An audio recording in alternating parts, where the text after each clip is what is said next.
Nigeria is such a diverse country, it's a diverse populace, and the experiences of the people there, how much the forest is important, how much it feeds and how much it sustains the communities that live within it. You know, the way people view forests, bush is just a place we just go cut firewood and all. So just imagine us having to enlighten those people on the best forest preservation practices. These are part of what we did, and it was all part of the firm's efforts in being an active and a distinct leader in climate action, renewable energy, and driving sustainable development across Africa.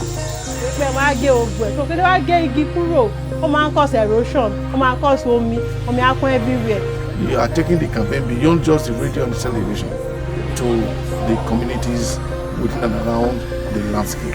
VIISAUS has always been about the grassroots. We've always been about being in touch with people. And this is one of its kind ever, as I've seen. And it's beautiful, it's hopeful, and it's going to yield quite significant results. And it's about time that we started taking it seriously. We started taking sustainability and taking care of this planet. It's time for us to take that seriously. That's what we are doing. And we're blazing that trail, and we have no intention of stopping anytime soon.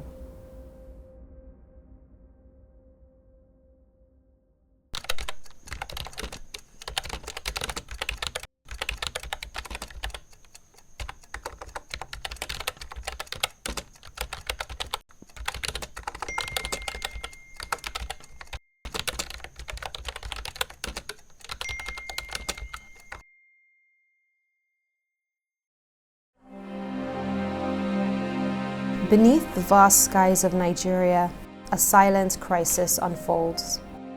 The nation, known for its rich tapestry of biodiversity, faces an existential threat: deforestation. In this land where the forest once stood tall and proud, the relentless march of progress has left a scarred landscape in its wake. With one of the highest deforestation rates in the world, Nigeria loses an estimated 3.7% of its forests annually, a loss that echoes through the community and the wildlife that calls it home. As we clear these ancient guardians of the earth, we lose our strongest allies in the fight against climate change.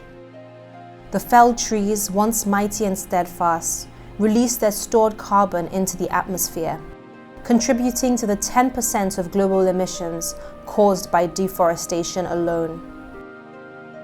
Each year, the global loss of tropical forests adds approximately 4.8 billion tons of carbon dioxide to the air we breathe, accounting for about 8 to 10% of annual human emissions. In 2021, Nigeria took a significant step towards addressing climate change by enacting the Climate Change Act. This landmark legislation, a first for West Africa, laid the groundwork for a greener future, setting ambitious targets for a net zero transition between 2050 and 2070. With a vision that transcends borders, VIISAUS has been at the forefront of climate advocacy, collaborating with global and continental stakeholders to drive policy and inspire action. From inspiring green initiatives at corridors of power to advocating for environmental responsibility at the heart of local communities, our efforts have been instrumental in shaping a future that is not only greener, but also richer in opportunity and prosperity for all of Africa. There was a meeting that we had, I think around this time last year, or it was a conference that we were part of, and I heard Dr. Duni Salami, who was at the time special advisor to the presidency, talking about how important it was to bring FDI into Nigeria. And I'd always kind of known about it, but how important it would be for Nigeria to take its place. That's sort of where this journey into climate finance and carbon credits and just even all things green, that's when it really began to become a reality. In September 2023, VIISAUS partnered with IDH, a global development organization headquartered in the Netherlands that is dedicated to transforming landscapes through international collaboration. Together, we launched a joint advocacy campaign in the communities surrounding the Okomu Forest Reserve. This partnership sought to promote a community-led approach to sustainable conservation. Our implementation strategy for that project started with the kickoff of the stakeholders mapping and engagement exercise. What we did was to invite them for a consultative workshop where we had conversations with them around the number of host communities within the landscape and every other type of important information we are sourced. Nestled 50 kilometers west of Benin City in Edo State, the Okumu Forest Reserve spans a vast 1,081 square kilometers. Within this expanse lies the Okumu National Park, a sanctuary preserving the remnants of the region's once extensive forests and providing refuge for numerous endangered species. Encircling this national treasure are over 41 indigenous communities, whose livelihoods are intricately woven with the forest's bounty. As we embarked on our journey to connect with the communities around the Okumu Forest Reserve, our first step was to form meaningful relationships with local elders. We ventured into the heart of these communities, meeting face to face with chiefs and elders to earn their trust and support. This is Berry Camp 1. Yes. So our ballet say we read this drink, take this and say now welcome. This warm introduction was not just a formality, but a bridge to future collaboration, ensuring our team would be welcomed as we continued our vital work in the region. We went to Udo, one of the popular host communities. We went to Ufunama to also meet with the community chiefs within these communities, and they also provided us more information that helped us to achieve success during the deployment of the entire project. As a firm with a keen focus on data, conducting baseline research was a critical step for us. It allowed us to understand the existing level of conservation awareness among the residents surrounding the Okomu Forest Reserve. It's also a way for us to be able to identify the various demographic groups within the respective communities, as well as the various information channels within the various communities. Throughout the project, we conducted extensive sessions to engage with stakeholders. And from the sessions, we were able to gather that there was a need to actively involve people from these communities on the study. They have come to us once, but I don't know anything about it. But now, as they tell us the benefits where they are, I understand better. These communities were mostly in rural areas, and as such, we needed to communicate with them in their local languages. Àwọn ẹranko kan wà ní Forest Reserve wá bí bàtẹ́ pé kò a lè rí nbò mi yìí nìkan la lè ti rí a particular species of monkey. Òun la fẹ́ pé tí ẹ bá preserve àwọn ẹranko yìí á attract àwọn èèyàn láti òkè òkun, láti ìlú mìíràn láti wá sí ìlú yín bí báyìí. But tó bá yín bá yẹn a máa bring development wá sí community yín, hotel á wà, àwọn fẹ́ ṣọ̀nà, wọ́n fẹ́ ṣomi, kò sẹ́ni tó fẹ́ gbé ibi tí ò ní sómi. The communications were thorough. There was effective linkage. So that specifically made us to have their buy-in while the exercise, the awareness campaign lasted. I visited quite a number of the communities, and most especially the riverine communities. Most of them don't actually know what they are having within their communities. Things like when we got to tell them about the white-throated monkey, that it's at the verge of extinction, that it's at Okumu. One of the great benefits of preserving and conserving Okumu National Park and the forest landscape is to sustain the culture and the environment of the people. It provides foods and enhances their social economic activities by bringing in tourists from other places to interact with the people, buy from what they produce, and enhance their economic strength. The serene environment, the pure air, sequestration of carbon dioxide in the atmosphere, and a lot more of that.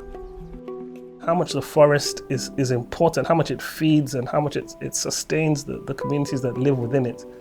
But how little they know about its importance, how little they know that the small things that they do on a day-to-day basis have a huge and wider impact. The world is now talking about the effect of global warming. And Okumu will be able to bring that awareness down to the grassroots, of which the grassroots people were not aware that whatever they are doing negatively is affecting them negatively. So Okumu will be able to bring that awareness to us, and people are now keen into those programs to make sure that this deforestation and all these things that we're doing negatively in the forest landscape has been reduced. You know the way people view forests, bush is just a place you could just go cut firewood and all. So just imagine us having to enlighten those people on the best forest preservation practices, to tell them to please stop the act of deforestation. Because of some of these things, when I see the signboard there, they can't still put hand, make them help us develop what they call non-forest products. Make it be say, instead when we go forest, go they cut them down, we will get them, we will cultivate them. Ìkọ́tà tó bá wà ní pé ìgbà yìí ìgbà ìrùn la wà báyìí ọyẹ́dẹ̀ tí ń bọ̀ pé tẹ bá ń jó àwọn ògbóyin bí a ti fẹ́ gbìn nǹkan ẹ wá ìgbà ìgbìn ẹ wá gégi ẹ wá fẹ́ jó wọn kẹ dúró tì í kí ẹ bá lè ẹ sọ pé kò wọ inú igbó lọ náà kó má lọ pa àwọn nǹkan tó yẹ kó pa.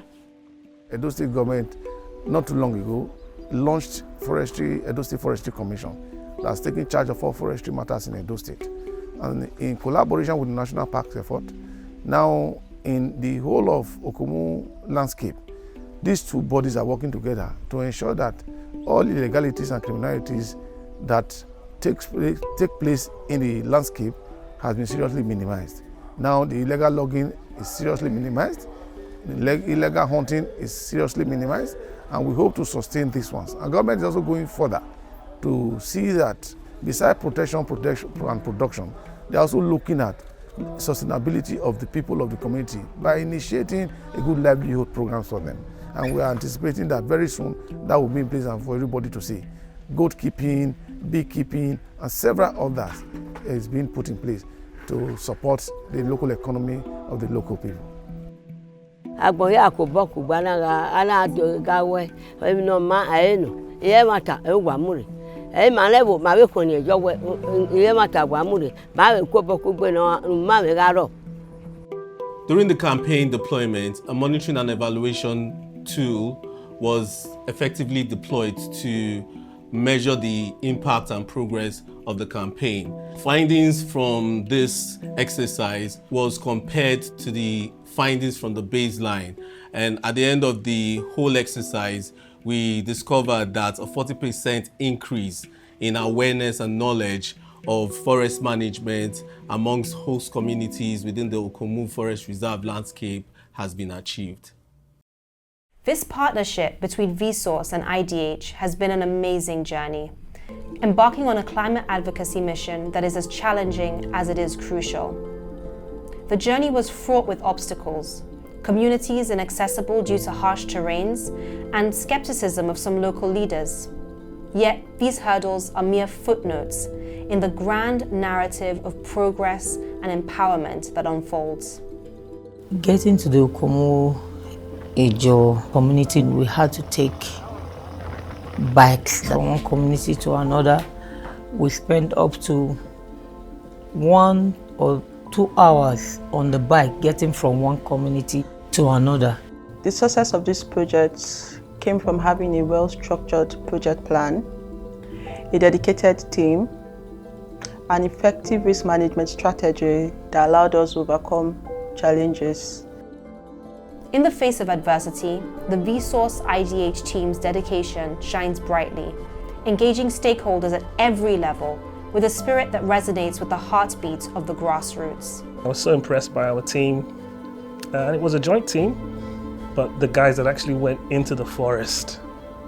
When we went into the forest, it was amazing, the things that we saw, the experiences of the people there. It was great to have that opportunity to go inside there and interact with them. It was great to see our team, you know, which are mostly made up of city people, really come alive to interact with those communities in the villages, at the grassroots. That's one of the things that we really enjoyed. VIISAUS's comprehensive expertise in research, data, and technology is not just a testament to our capabilities, but a cornerstone of our identity.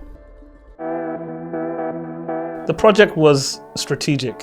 For me, it was very strategic. We want to be a leading player in this field. It's pretty important for us to take these kind of projects, take them seriously, and succeed at them. We went overboard, and that's a VIISAUS thing anyway. We will always invest more in making sure whatever we do is successful.